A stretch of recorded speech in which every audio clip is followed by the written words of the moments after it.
Vous le savez, aujourd'hui plus que jamais, la sécurité de nos informations est cruciale dans les petites ou moyennes entreprises, les startup tech ou les boutiques en ligne.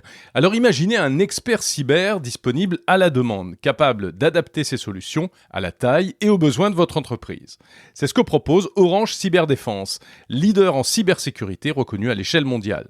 Que ce soit pour un diagnostic afin d'évaluer vos vulnérabilités, une formation personnalisée pour vos équipes ou pour tester vos défenses de manière proactive en simulant une attaque, Orange Cyberdéfense est présent pour les petites entreprises.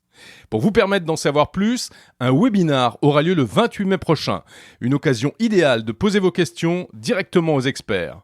Il y a très peu de place, mais Monde Numérique vous offre l'opportunité de suivre cet événement exclusif. Il suffit de vous inscrire dès à présent sur le site orangecyberdéfense.com, rubrique événements avec le code Monde Numérique. Notez la date sur vos tablettes, 28 mai 2024, et inscrivez-vous dès à présent. C'est le rendez-vous à ne pas manquer pour prendre les devants contre les cybermenaces.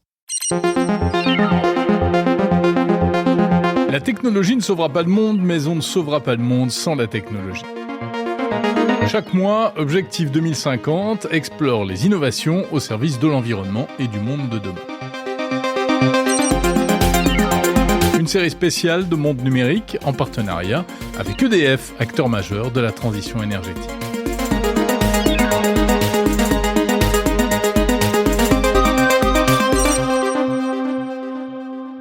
Dans cet épisode, on va s'intéresser au poids environnemental du numérique dans les entreprises et à la manière dont la technologie peut aider à limiter les dégâts. Tout le monde ne réalise pas ça, mais donc aujourd'hui, l'empreinte du numérique, c'est plus gros que celle de l'aviation civile. Clémence Laguette, chargée des partenariats au sein de la société Fruger, spécialisée dans l'analyse de l'empreinte environnementale et sociale du numérique en entreprise. On parle toujours peut-être pas, mais souvent de faire attention à prendre l'avion ou à ne pas prendre l'avion justement, à faire attention à la manière dont on se déplace. Et ben finalement, la manière dont on utilise des services informatiques, la manière dont on utilise des équipements informatiques, ça c'est aussi important. Déjà utilisé par un tiers des grandes entreprises françaises, l'outil Fruger fournit un tableau de bord qui permet de comprendre précisément là où le bas blesse. On va se connecter donc sur vraiment spécifiquement les systèmes d'information. Il y a différentes briques. Par exemple, le parc informatique. Donc là, le parc informatique, c'est ce qui va être ordinateur, écran, téléphone portable. Les entreprises ont des bibliothèques où elles référencent justement tout ce matériel.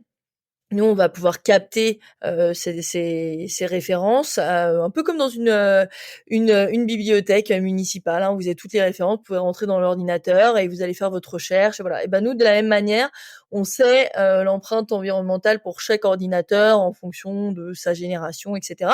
Et donc, on va générer cette empreinte. Ça peut être aussi le cas on mesurer l'empreinte des data centers. Des entreprises, on parle beaucoup de cloud, on parle beaucoup de stockage, etc. Et donc ça, c'est aussi important de le prendre en compte. Là, on va se connecter aussi via différents systèmes pour aller capter ces données-là et nous mesurer l'empreinte. On appelle l'empreinte carbone, l'empreinte environnementale. Et le dernier aspect, une des grosses briques aussi, c'est tout ce qui va être le parc applicatif. Donc, un parc applicatif, on parle beaucoup de software. Souvent, on l'entend dans les médias, le terme de software. Donc, tout ce qui va être logiciel, parc applicatif, donc qui est en fait l'usage du numérique et du digital. Et là aussi, on a différents moyens d'analyse pour avoir, en fait, une fois qu'on a toutes ces briques-là, avoir une vision globale de cette empreinte. Donc en fait, est-ce que vous mesurez en vrai ou bien c'est plus de l'ordre du modèle mathématique, statistique ? Alors, on essaie d'être le plus précis possible et c'est toujours une excellente question parce que donc on peut, il y en a qui parlent d'analyse et d'autres de mesure en fonction de est-ce qu'il y a les microcapteurs ou pas. En fonction des données que nous fournissent les clients et de niveau d'information avec lesquelles on peut nourrir l'outil, on va avoir justement une finesse dans l'analyse ou pas. Soit on a beaucoup d'informations et on est capable d'être assez fin justement sur cette notion d'empreinte, soit il nous manque de l'information et donc là on complète avec des données qui sont plutôt statistiques. Après, de manière générale, il y a beaucoup de choses qui ont été faites notamment si on revient au bilan carbone, pour mesurer, estimer l'empreinte des entreprises d'un point de vue de leur bilan carbone.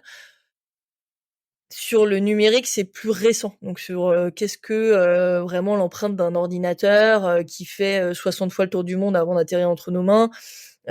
Comment on mesure tout ça? Il y a encore des éléments où les chercheurs travaillent dessus. Nous, on a des chercheurs en interne qui travaillent sur cela, ce qu'on appelle des facteurs d'impact. Et donc, on essaye d'affiner au quotidien. Donc, parfois, la mesure, elle va être plutôt macro et parfois, elle va être plus fine. Ce qu'on dit dans ce cas-là, c'est finalement, c'est un peu comme quand vous êtes chez vous. L'important quand vous pesez, c'est pas de changer de balance toutes les semaines. En fait, il faut avoir la même balance et c'est vous pouvez vous étalonner à partir de là. Et c'est un peu ça la fiabilité. Est-ce que votre balance elle a plus de kilos ou moins de kilos que celle que vous utilisez en vacances ou quand vous visitez de la famille? Est-ce que c'est grave? Alors ça dépend ce que fait la balance, si c'est en plus ou en moins. Mais là sur ces niveaux de tonnes de pollution, l'important c'est surtout de s'étalonner avec le même outil pour avoir de la fiabilité là-dessus.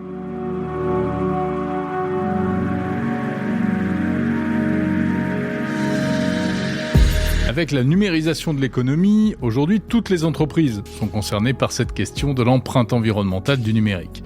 Exemple, le secteur bancaire. Clémence Laguette. Dans le secteur bancaire, c'est 30% des émissions globales de l'entreprise qui sont liées au digital. Donc 30%, c'est quand même une part assez conséquente, ça fait presque un tiers à prendre en compte. Donc ça, on va se rendre compte donc effectivement les entreprises, il y a une prise de conscience de dire mais on doit quand même prendre en compte cet élément-là et surtout qu'on est quand même dans des logiques de digitalisation.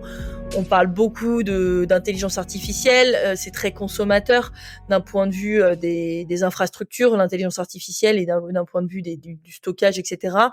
Donc c'est ok, on va mettre de l'intelligence artificielle pour optimiser les services. Mais c'est quoi la conséquence associée? Et aussi, on préfère parler d'empreinte environnementale que d'empreinte carbone, puisqu'on mesure aussi la consommation en eau associée à cette digitalisation et la consommation en énergie. Et donc là, il y a des prises de conscience qui sont parfois, on corrèle pas forcément la consommation en eau quand on fait du digital. Donc il y a ces éléments-là. Et enfin, le dernier point où là, il y a aussi souvent des aspects de découverte pour nos clients, c'est tout l'aspect qui est donc plus lié au social. Et le social, c'est ce qu'on appelle, en tout cas ce qu'on considère être l'accessibilité numérique. Aujourd'hui, il faut savoir qu'il y a près d'un tiers de la population française qui est exclue du numérique sous différentes formes.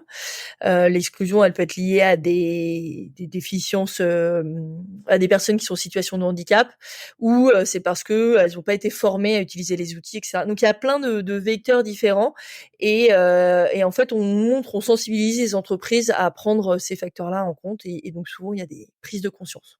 Alors mesurer, c'est bien, mais ensuite, que se passe-t-il? L'enjeu pour nous, c'est vraiment l'action. La mesure, c'est bien, mais l'action, c'est mieux. Et donc, on est vraiment dans cette logique d'amélioration continue, qu'on s'applique à nous-mêmes avec le logiciel pour qu'il soit le plus fiable possible et toujours essayer d'améliorer l'outil. Mais c'est effectivement ce qu'on propose au sein même de l'outil, c'est-à-dire qu'on a des modules de recommandation, notamment sur la partie donc justement logiciel qu'on évoquait quand vous faites des services numériques, et pour justement en temps réel presque vous puissiez voir est-ce que vous améliorez votre empreinte ou est-ce que vous la dégradez, et pour être sûr d'acquérir des bons réflexes de développement, de justement de piloter cela.